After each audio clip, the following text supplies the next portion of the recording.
Hello साथीहरू, नमस्ते। Welcome back to my channel. हजुरहरूलाई स्वागत छ मेरो च्यानलमा। आज चाहिँ म माछा पकाउन लागेको छ है साथीहरू। सुरुमा चाहिँ मैले माछाको लागि हाल्नुपर्ने मसलाहरू चाहिँ हालेर पहिला लाग्ने गरेर मिक्स गरेको छ। प्यान तताएर तेल पनि हालिसकेको छ। अब चाहिँ फ्राई गर्छ है साथीहरू।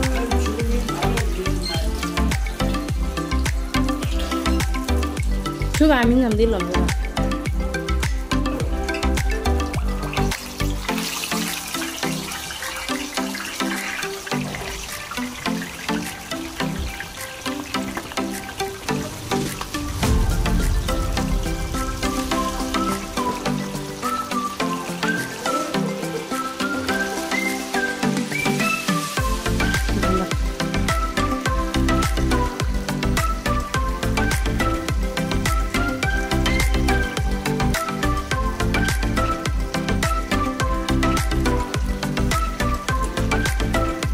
खोर्सानी र यो के हो यो खोर्सानी। अब मसलाहरू चाहिँ पिन्दैछु।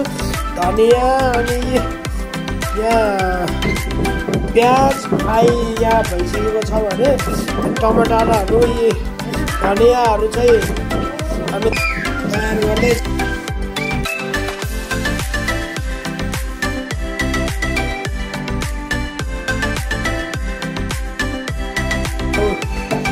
यो कुकरमा अब खाना बसाल्दैछ भने माछा फ्राई गरेर हामीले आज झोलसँग फ्राईसँग चाहिँ खाने तयारीमा छु।